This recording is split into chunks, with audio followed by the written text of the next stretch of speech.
네, 말씀 우리 같이 보겠습니다. 설교 찬양 악보가 없어요. 준비해 주시고 열왕기상 4장 1절에서 6절 말씀 같이 보도록 하겠습니다. 열왕기상 4장 1절에서 6절 말씀 우리 다 같이 교독합니다. 제가 먼저 봉독합니다.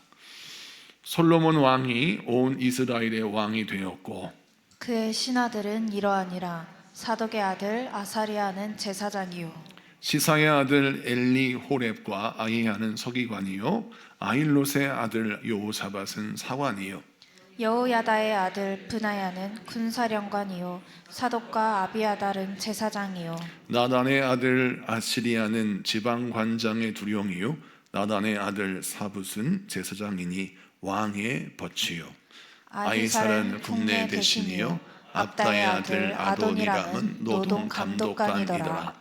아멘.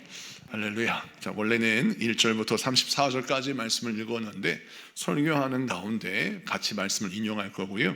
열왕기상 4장 전체의 말씀을 통해서 왕의 형통함의 세 가지 이유라는 말씀을 증거할 때 여러분 많은 은혜 받는 시간 되기를 바랍니다. 솔로몬이 왕이 되었어요. 그리고 어떻게 나라를 통치했는지 오늘 열왕기상 4장에 잘 요약하고 있습니다. 솔로몬이 통치할 때 이스라엘이 큰 부강을 이루었습니다. 어떻게 이스라엘이 이렇게 큰 부강을 이루었고 솔로몬은 또 전성기를 맞아서 형통한 왕의 상징처럼 된 그의 인생을 어떻게 살게 되었는가? 물론 열왕기상 3장에 보면 솔로몬은 하나님 앞에 일천 번제를 드림으로 우리 주님이 그에게 듣는 마음을 주시고 그 마음과 함께 하나님께서 허락하시는 귀한 복을 허락하셔서 솔로몬이 구하지 아니하는 금과 은과 보화와 권세와 명성과 지혜를 허락해 주셨다는 거예요. 그래서 하나님의 복으로 말미암아 그가 형통한 인생, 복받은 인생이 되었습니다. 자, 그런데 오늘 성경 말씀 열왕기상 4장에 보면 그 복을 받은 솔로몬이 그 복을 어떻게 현실로 실현시켰나, 하나님께서 허락하신 복을 어떻게 현실에 녹여냈나, 그 말씀을 살펴보기를 원합니다. 여러분, 이거 말씀 되게 중요해요. 왜냐하면 우리가 교회에서 은혜를 받잖아요. 우리가 성령의 충만함을 받습니다. 우리 하나님께서 우리를 복 주시겠다고 약속하십니다. 내가 너에게 금과 은과 보화와 권세와 사람 만날 복을 줄 것이고 너의 앞길을 열어줄 것이다 라고 말씀하셨어요. 그러면 그 복을 받았다면 그 복을 가진 사람이 이 땅에서 어떻게 인생을 살아야 하는가, 현실 속에서 그 하나님께서 허락하신 말씀을 적용하는 적용편이라는 겁니다. 자, 그러면 오늘 본문 말씀 긴 구절인데 1절부터 34절까지 큰 덩어리로 한 세 덩어리 나눌 수가 있어요. 1절부터 19절까지 말씀을 보면 솔로몬이 복을 받은 왕으로서 나라를 통치하기 위하여 가장 먼저 정비한 것이 정부 조직 개편입니다. 어떻게 정부 조직을 개편하고 질서를 세웠나, 그게 설명되고 있고, 그 다음에 20절부터 28절까지 말씀은 솔로몬의 경제, 군사 정책이 어떻게 이루어졌나, 그걸 설명하고 있고, 그 다음에 29절부터 34절까지는 솔로몬의 지혜가 어떤 영향력이 있었는가, 그걸 설명하고 있는 것입니다. 자, 그러면 이 세 단락을 통해서 우리 하나님이 우리에게 주시는 메시지를 붙들기를 원해요. 솔로몬 왕이 하나님의 약속만, 하나님의 축복의 약속만 가진 자가 아니라 현실 속에서 그 축복의 약속에 실현된 인생을 살았던 것처럼 우리도 하나님이 우리에게 복을 주셨는데, 또 우리 하나님께서 우리에게 축복의 찬란한 약속을 주셨는데 그 찬란한 약속이 우리 인생 가운데 어떻게 현실화될 것인가, 그 적용점을 보니까 1절부터 한번 살펴보면, 자, 계속해서 조직 개편이 나오는데 이 조직 개편도 특징이 있어요. 1절부터 6절은 중앙정부 조직이고, 그 다음에 7절부터 19절은 지방을 12개의 행정구역으로 나누어서 도지사를 세우는 장면이 등장해요. 그러니까 1절부터 6절은 국무위원들을 세우고, 그 다음에 7절부터 19절까지는 지방 관리들을 세워서 중앙 정부, 지방 정부를 튼실하게 세웠다는 거예요. 그런데 여기서 우리가 주목해야 할 부분은 1절부터 6절까지의 중앙정부 조직을 좀 유심히 있게 봐야 되는데, 오늘 말씀 보니까 여기에 제사장이 서열 1위로 등장합니다. 1절 말씀 봅니다. 솔로몬 왕이 온 이스라엘의 왕이 되었고, 2절 그의 신하들은 이러하니라. 사독의 아들 아사리야는 제사장이요 라고 말씀합니다. 자, 제사장이 서열 1위입니다. 그리고 뒤에 나오면 제사장이 또 나와요. 아비아달이라는 제사장이 나오고 나단의 아들 사봇이라는 제사장이 등장합니다. 자, 정부 조직 가운데 제사장이 서열 1위로 등록하고 또 뿐만 아니라 요소에 제사장이 포함되어 있어요. 이건 뭘 뜻하냐면 솔로몬이 정부 정책을 결정할 때 항상 영적인 원리가 무엇인지, 하나님이 기뻐하시는 말씀의 방향이 무엇인지를 점검하고 정책에 그것을 적용시켰다라는 거예요. 자, 이 말씀을 우리가 어떻게 이해해야 되냐면, 아무리 똑똑한 솔로몬이라 하더라도, 하나님의 약속의 말씀을 가진 자라 할지라도 그는 하나님께 지혜를 받은 자라고 교만하지 않았어요.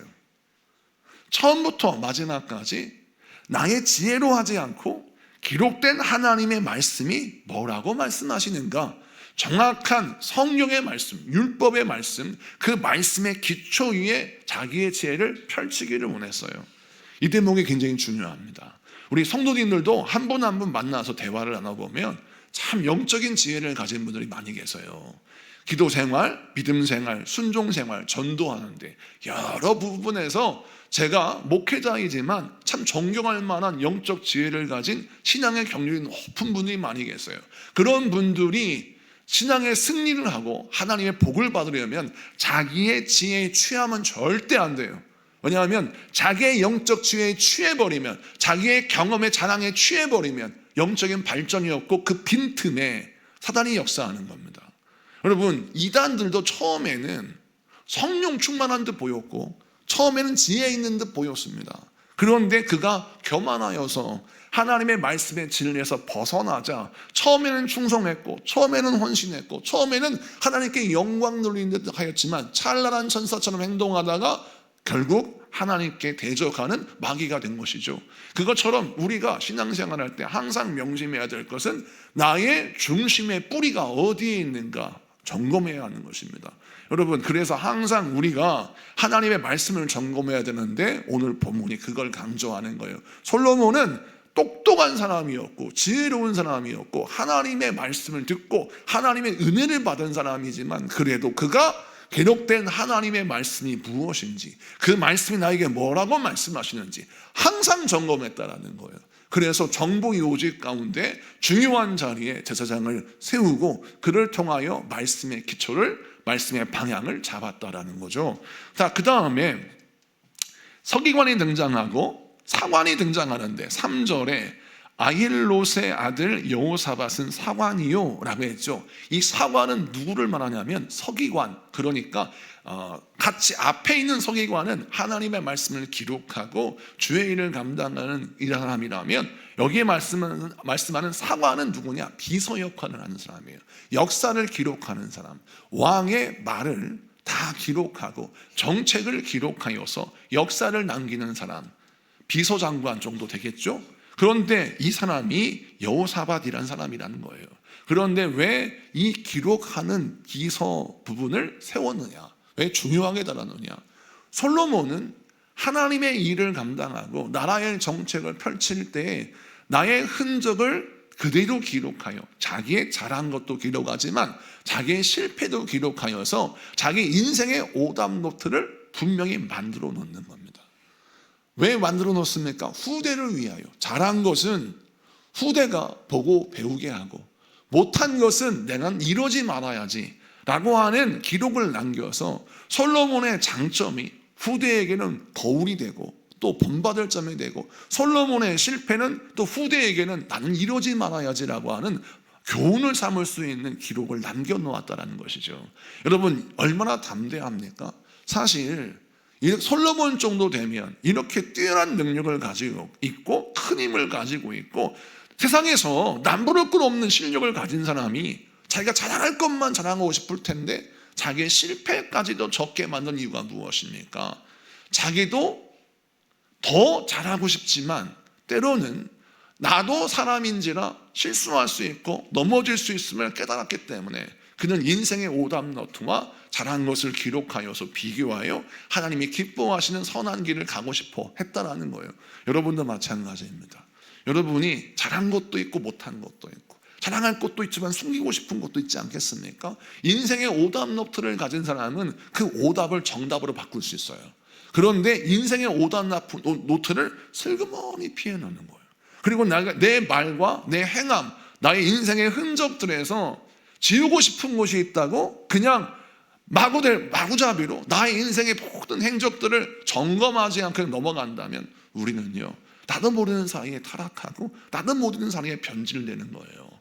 자, 그렇게 이렇게 솔로몬이 정말 전성기 때에는 이 서기 한 사람, 그러니까 사관을 통해서 자기 인생을 기록하게 하였고, 그 다음에 군사령관이 등장하죠. 특이한 점은 군사령관이 서열 1위로 등극하지 않습니다.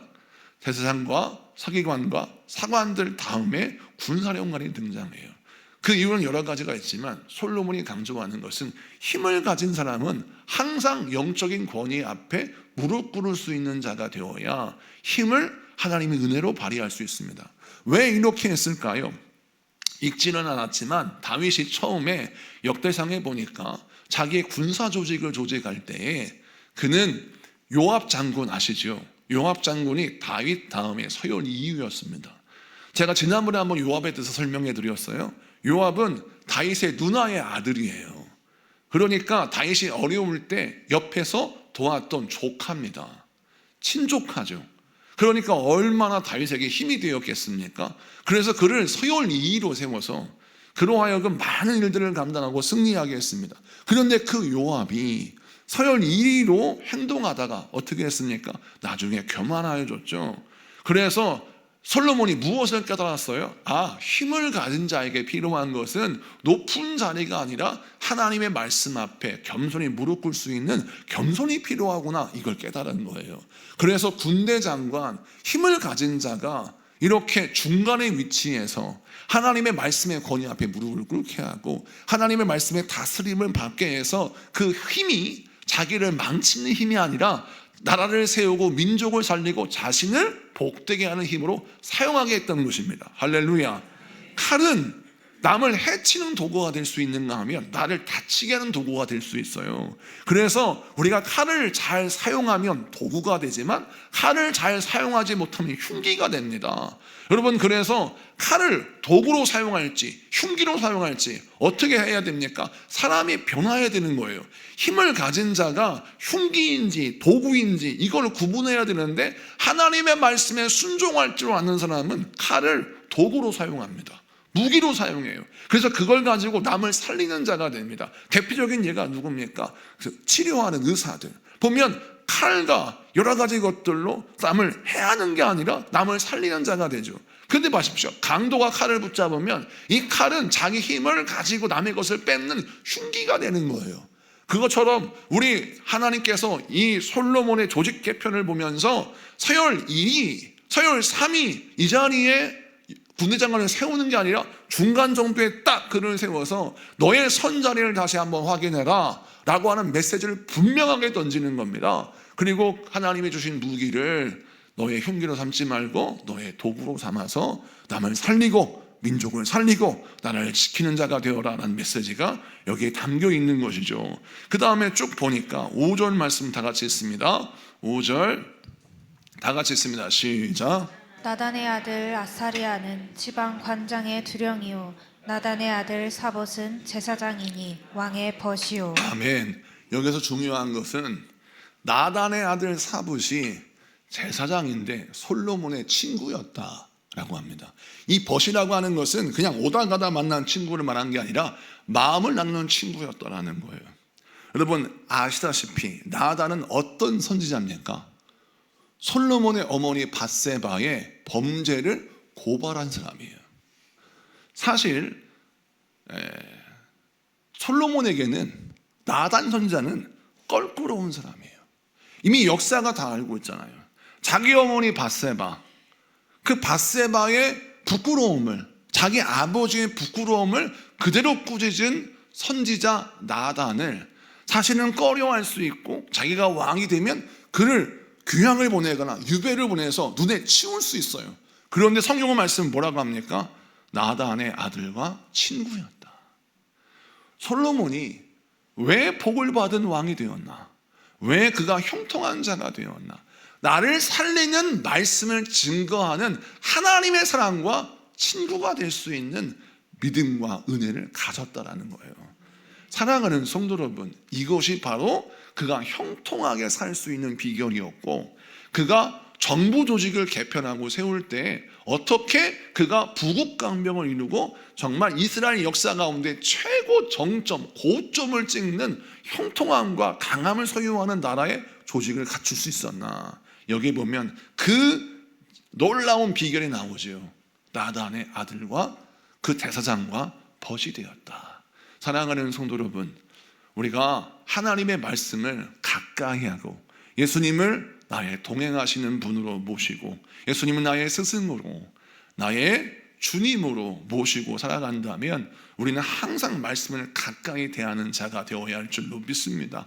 예수님을 가까이, 교회를 가까이, 죄종을 위해서 기도하고 항상 위에서 중보할 때 여러분이 중보하고 기도하는 것만큼 주의 종이 더욱더 기도하고 더 주인을 사랑하며 여러분을 위해서 헌신하고 충성을 다하는 것이죠. 오늘 이 말씀을 기억하십시오. 솔로몬의 이 믿음을 보세요. 나단의 아들과 벗이 되었던 그가 결국 나단의 아들조차 정부의 요직에 세워서 하나님의 일을 감당하는 자로 삼았다라는 것입니다. 자, 그러면 이 말씀을 쭉 보니까 솔로몬의 정부 조직 뭔가 다르지 않습니까? 영적인 원리와 영적인 원칙으로 그의 인생의 질서를 세웠어요. 하나님의 일을 할 때, 자신의 일을 할 때 현실 세계 속에서 내가 어떻게 하면 믿음 생활을 하면서 나의 일상을 잘 살아갈 수 있을까? 나의 삶의 모든 인프라, 사람의 인프라를 하나님의 말씀을 따라 적시적소에 조직 개편을 해서 하나님의 말씀대로 살 수 있는 현실 체계를 만들었다는 거예요. 여러분도 마찬가지입니다. 우리 학생들 대학에 입학하고 초등학생은 중학교에 입학하고 또 중학생은 고등학교에 입학하고 또 대학을 졸업한 친구들은 세상에서 이제 진출할 텐데 새로운 환경 속에서 만나는 우리의 삶의 환경은 정말 낯설어요.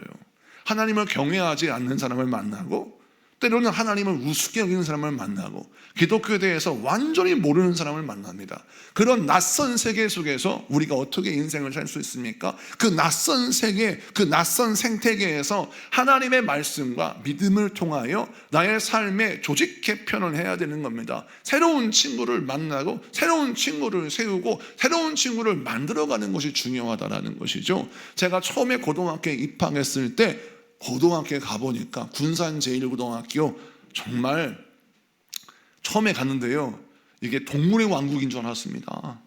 거기 보면 진짜 늑대가 있고 호랑이가 있고 사자가 있고 원숭이가 있고 가진 동물들이 거기에 다 있는 거예요. 학교에 가는데 세상에 이거는 내가 이 동물의 왕국에서 어떻게 생존할 수 있을까를 고민했다는 것이죠. 정말 험악한 인생도 많았고 말이 통하지 않은 인생도 많았는데 그 학교에서 제가 이런 마음을 딱 먹었어요. 하나님, 이 동물의 왕국 정글 같은 학교에서 살아남을 수 있는 은혜를 달라, 이렇게 기도했더니 더 힘든 거예요. 그런데 기도를 바꿨어요. 어떻게 바꿨냐면 일곱일을 교회에 가서 고향교회 목사님께 말씀드렸는데 고향교회 목사님 말씀을 드리기를 너는 그 정글 같은 학교에서 살아남게 달라고 기도하지 말고 그곳에서 영혼을 주님께 인도할 수 있도록 전도의 능력을 달라고 기도해라 라고 권면을 하셨어요. 근데 그 말을 듣고 봐서 그래, 내가 전도를 해야 되겠다. 기도하면서 하나님, 나의 입술에 권세를 주시고 저 영혼을 변화시킬 수 있는 능력을 주시옵소서 라고 기도했더니 저는 이해가 안 가는 형제들, 이해가 안 가는 친구들의 말과 행동이 왜 저럴까라고 하는, 저건 짐승인가 사람인가 이렇게 바라봤는데 전도할 생각을 하니까 죄인이니까 그렇구나, 아니 예수님 만나기 전이니까 그렇구나, 나도 예수 믿기 전에 그랬는데 저 친구가 아직 예수를 모르는구나, 저 친구의 복음을 전하고 저 친구가 변화되면 사람다운 사람으로 바뀌어지겠지라고 하는 생각이 들면서 왜 저럴까가 아니라 저 친구를 어떻게 살릴 수 있을까라는 시선의 변화가 있더라는 것입니다. 여러분, 병원에는 환자들이 옵니다. 건강한 사람은 병원에 오지 않아요. 우리 장로님도 앉아 계시지만 환자 맥만 딱 잡으면 어디가 고장났는지 딱 아시지 않습니까? 그것처럼 멀쩡한 사람은 병원에 안 와요. 아픈 사람이 병원에 오지 않습니까? 그러면 그 아픈 사람을 바라보는 의사의 입장에서는 어떤 입장이에요? 저 사람은 왜 아프지? 나가 아니라 저 사람은 어떻게 낫게 할까를 고민한 거죠. 의사 선생님이 환자를 보는 그 시각이 우리와 완전히 달라요. 우리는 왜 아파? 난 이렇게 건강한데 왜 아플까? 이게 아니라 의사 선생님은 어떻게 고치지? 그래서 오히려 상대방이 아픈 것을 세세히 물어요. 뿐만 아니라 맥을 짚고 진단해서 그 사람의 맥박을 통하여 우리 인생, 우리 육신에 숨겨져 있는 질병을 다 캐내가지고 완전히 치료하길 원하는 거예요. 이게 의사 선생님의 마음 아니겠습니까? 목사도 마찬가지예요. 우리도 여러분도 어떻게 신앙생활을 해야 돼요? 질병을 대하는 태도가 다른 것처럼 낯선 환경을 대하는 태도는 전도하기로 마음먹은 사람에게는 다르게 느껴진다는 거예요. 할렐루야. 그래서 오늘 말씀 기억하세요. 솔로몬이 왕이 됐을 때 다 나를 욕하는 사람이고 다 나에게 손가락질하는 사람이고 다 나에게 솔로몬이 무슨 자격이 있어? 그의 어머니가 밧세바래. 솔로몬이 무슨 자격이 있어? 그가 뭐 어려가지고 그가 무슨 능력이 있어? 솔로몬이 무슨 자격이 있어? 1천 문제 드렸다는 것 뿐이지 그가 무슨 업적이 있나 뭐가 있나? 사람들이 그렇게 얘기할 수 있어요. 여러분, 솔로몬의 업적이 뭐가 있어요? 1천 문제밖에 더 있어요? 솔로몬이 나가서 무슨 전쟁에서 승리를 했습니까? 솔로몬이 어떻게 반란을 제압하는 어떤 승리를 거두었습니까? 사실 아버지가 다 한 거예요. 이렇게 할 수 있어. 솔로몬은 한 것이 아무것도 없는데 그는 어떻게 어부지로 왕이 되었다, 이렇게 말할 수도 있어요. 그런데 자기를 싫어하는 사람들 앞에서 왕이 되었는데 그가 어떻게 나라를 가장 강력한 나라로 만들 수 있었나? 오늘 말씀을 보니까 그가 형통한 이유가 다 있었다라는 거예요. 환경과 사람을 바라보는 눈이 완전히 다르다는 겁니다. 하나님의 말씀으로 나의 환경을 재편하였다. 여러분도 하나님의 말씀과 신앙과 믿음으로 여러분의 환경을 재편하시는 여러분 되기를 축복합니다. 두 번째 말씀을 좀 볼까요? 20절부터 28절까지 말씀 보면 솔로몬의 인생 가운데 큰 복을 설명하는데, 자, 우선 20절 21절 한번 보겠습니다. 20절 21절 20절만 우선 읽어보겠습니다. 시간 관계상 20절만 시작. 유다와 이스라엘의 인구가 바닷가에 모래같이 많게 되매 먹고 마시며 즐거워하였으며. 아멘. 이 말씀 보면 우리는 그냥 무심코 넘어가지만 먹고 마시며 즐거워하였다, 이 구절이 얼마나 의미 있는 구절인지 아십니까? 이스라엘 백성들이 먹고 사는데 전혀 문제가 없었다는 거예요. 맨날 밥 먹고 놀고 즐거워했다는 거예요. 그러니까 우리가 생각할 때, 야, 태평성대를 이루었구나, 이런 뜻이죠. 자, 22절 23절을 볼까요? 22절 23절 24절 다 같이 읽습니다. 시작.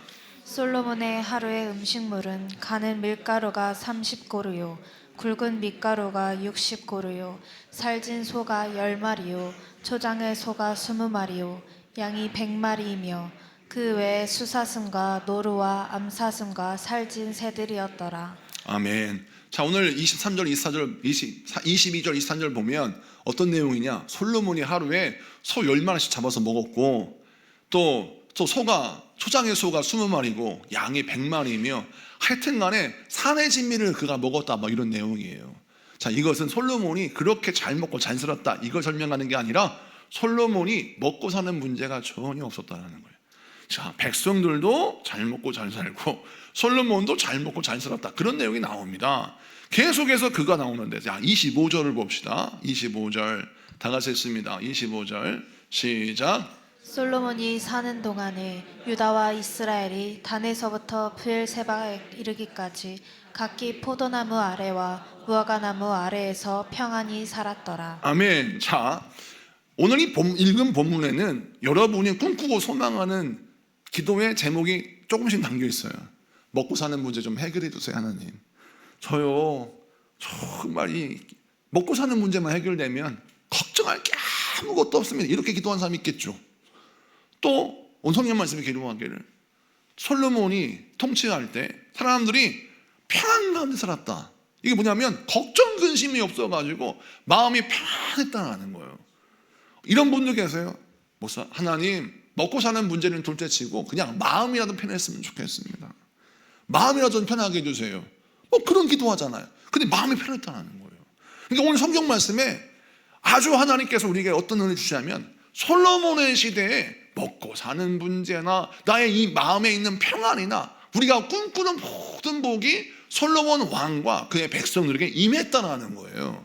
그런데 어떻게 해서 이런 복이 임했나? 그 이유가 성경에 나와 있는데 성경 말씀 21절 한 절 같이 읽습니다. 21절 같이 읽습니다. 시작. 솔로몬이 그 강에서부터 블레셋 사람의 땅에 이르기까지와 애굽 지경에 미치기까지의 모든 나라를 다스림으로 솔로몬이 사는 동안에 그 나라들이 조공을 바쳐 섬겼더라. 아멘. 오늘 말씀 보니까 솔로몬이 다스린 나라의 지경이 나오는데 블레셋 사람의 땅, 애굽 지경의 땅, 이 땅에서 솔로몬이 조공을 받았다는 거예요. 자, 이 짧은 구절이 뭘 설명하냐면 솔로몬은 사실 한 것이 없다고 했죠. 다윗 왕이 솔로몬이 즉위하기 전에 애굽과 싸우고 또 블레셋과 싸워서 특별히 블레셋 땅을 다 점령했어요. 그래서 다윗 왕 때에 대적의 고지, 대적의 중요한 그 거점을 다 점거하고 점령하여서 블레셋 땅을 하나님의 땅으로, 애굽의 일부 지경을 하나님의 땅으로 만들어서 영적인 거점이 다 이스라엘의 거점이었어요. 그래서 솔로몬이 왕이 딱 되었을 때 이미 아버지가 점령해 놓은 영적인 거점 블레셋 땅과 애굽의 일부 지경을 다스리고 그곳에 조공을 받아 솔로몬은 울타리가 든든했기에 먹고 사는 문제가 없었고 울타리가 든든했기에 그는 평안 가운데 거할 수 있었다라고 성경 기록하고 있어요. 그러면 솔로몬의 복은 누구로 말미암아 얻어진 열매입니까? 아버지 다윗이 피를 흘리고 헌신하며 거점을 차지하기 위해서 전쟁을 벌여 승리한 결과의 산물이라는 겁니다. 그럼 이 말씀은 우리에게 무엇을 설명하냐면 여러분 부모의 세대 1세대의 믿음은 어떤 믿음이어야 하냐면 영적 거점을 차지하기 위하여 영적인 전쟁을 불사하는 믿음이 있어야 합니다. 우리가 피 흘려 기도하여 영적인 거점을 차지하지 못하면 우리의 다음 세대들은 그 거점에서 하나님의 복을 누릴 수가 없는 거예요. 여러분 대적이 옆에서 호시탐탐 우리의 땅을 노리고 악한 원수마귀가 호시탐탐 우리의 복을 빼앗아가려고 하는데 아니 우리가 어떻게 해서 문제가 없고 우리가 어떻게 해서 편하게 인생을 살 수 있겠습니까? 하나님이 지켜주시고 하나님이 도우시는 든든한 울타리가 있어야 우리가 안심하고 인생 살아갈 수 있지 않습니까? 그것처럼 오늘 말씀이 우리가 뭘 설명하냐면 솔로몬이 받은 모든 복은 하나님이 허락하신 복인데 그 하나님이 허락하신 복이 누구를 통해서 부어졌나? 다윗을 통해서 부어졌다라는 거예요. 그럼 솔로몬이 잘한 일은 무엇이냐? 아버지가 물려준 넓은 땅의 울타리를 더욱 든든히 하여서 아버지가 허락해준 아버지가 물려준 그 열매를 자기의 인생의 풍성한 곡식으로 만들어냈다는 거예요. 그것처럼 오늘 이 말씀을 통해서 우리가 왕의 형통함을 가지려면 가져야 할 두 번째 비결이 바로 무엇입니까? 여러분 영적인 거점을 차지하기 위해서 영적 전투를 벌여야 할 줄로 믿습니다. 우리가 영적인 거점을 차지하기 위해서 영적인 고지를 차지하기 위해서 늘 기도하고 엎드리고 무릎을 꿇어야 돼요. 우리의 믿음을 흔드는 악한 영의 저주와 유혹이 있다면 이것을 깨부수고 믿음으로 승리해야 될 줄로 믿습니다. 많은 악한 영들이 우리를 흔들어대요. 무엇을 흔들어대요? 우리의 믿음을 흔들고 순전한 마음을 흔들고 우리로 하여금 계속해서 헷갈리게 만드는 거예요. 그럴 때마다 우리는 중심을 잡고 말씀을 붙들고 주 앞에 엎드려야 될 줄로 믿습니다. 악한 영은 여러분의 영적인 초점을 흐리는데 온 힘을 다 기울입니다. 왜냐하면 여러분 활도 제 아무리 활이 수천 발 수만 발이 있다 할지라도 활이 흔들려 버리면 이 활은요 대적을 맞추는 게 아니라 아군을 맞추는 것이 돼요. 그거는 엄청난 여러분 손실 아니겠습니까? 여러분 칼을 휘두르고 창을 휘두르는 것도 초점을 잘 맞추어야 적을 쓰러뜨릴 수 있는데 적을 쓰러뜨렸다 할 칼이 내 아군을 쓰러뜨리는 그런 흉기가 될 수도 있는 거죠. 그래서 악한 영은 우리에게 너 성령의 검 들어, 너 기도의 검 들어라, 믿음의 방패를 들어라 라고 우리에게 요구하는 듯 보이지만, 내가 믿음의 방패 들고 성령의 검 들면 그때부터 우리의 뭐를 흔들느냐? 눈을 흐리게 만들어요. 그래서 성령의 검을 들고 악한 영과 싸워야 되는데 엉뚱하게 그 성령의 검을 들고 자해를 하고, 그 성령의 검을 들고 주의 일을 하는 게 아니라 엉뚱하게 이상한 일을 하더라는 거예요. 그래서 성령은 강조합니다. 주님 앞에 바로 섰을 때 영적인 고지, 영적인 거점을 차지하는 게 왜 중요하냐? 영적인 고지를 차지하잖아요. 눈이 떠지는 겁니다. 아, 내가 이 일을 감당해야 되겠구나. 아, 내가 이렇게 살아야 되겠구나. 길을 아는 자들은요, 그 길을 통하여 하나님의 복을 받는 거예요. 그래서 오늘 이 말씀 붙들고 사랑하는 여러분, 우리가 믿음으로 승리하는 여러분에게 축복합니다. 그 다음 말씀을 좀 보면 29절부터 34절까지 말씀인데, 시간 관계상 29절, 30절 두 절만 읽습니다. 다 같이 읽습니다. 시작. 하나님이 솔로몬에게 지혜와 총명을 심히 많이 주시고 또 넓은 마음을 주시되 바닷가의 모래같이 하시니, 솔로몬의 지혜가 동쪽 모든 사람의 지혜와 애굽의 모든 지혜보다 뛰어난지라. 아멘. 하나님께서 솔로몬에게 지혜와 총명을 주셨어요. 근데 여기에서 더 주신 게 있어요. 그게 뭐냐면 넓은 마음이에요. 여러분, 우리가 솔로몬이 지혜와 총명만 받은 줄 알아요. 넓은 마음을 가져야 돼요. 우리 여자분들은 넓은 마음을 가지십시오. 남편이 속을 썩여도 그냥 남편 때문에 막 속 썩여가지고 막 내가 정말 이 남자 만나가지고 얼마나 고생했는데, 저희 집 얘기하는 게 아니에요. 여러분, 하여튼 여자분들이 그렇지 않습니까? 그러면 그럴 때 넓은 마음을 가져야 돼요. 넓은 마음을. 솔로몬의 지혜와 총명이 어떻게 귀한 복이 됐냐? 넓은 마음을 가지니까 지혜와 총명이 빛을 발하는 거예요. 정말 많은 그리스도인들이 지혜와 총명과 각종 은사를 가졌는데 뭐 때문에 무너지느냐? 넓은 마음이 없어요. 수용성이 적어요. 너무나 은사가 좋아, 너무나 뛰어나요, 누가 봐도 훌륭한 사람이야. 그런데 마음이 좁아요. 그래서 넘어져요. 우리 하나님이 솔로몬에게 넓은 마음을 주셨다. 이게 집중해야 합니다. 솔로몬이 어떻게 영향력 있는 사람이 되었나? 성경 말씀에 보니까 솔로몬이 얼마나 많은 지혜를 가졌는지 성경 말씀 보겠습니다. 32절, 33절, 결국은 다 읽네요. 어쩔 수 없습니다. 32절, 33절 다 같이 읽습니다. 시작. 그가 잠언 3,000가지를 말하였고 그의 노래는 1,005편이며 그가 또 초목에 대하여 말하되 레바논의 백향목으로부터 담에 나는 우슬초까지 하고, 그가 또 짐승과 새와 기어다니는 것과 물고기에 대하여 말한지라. 아멘. 그가 잠언 3,000가지를 말하였고 시를 지었고, 그가 얼마나 똑똑했느냐?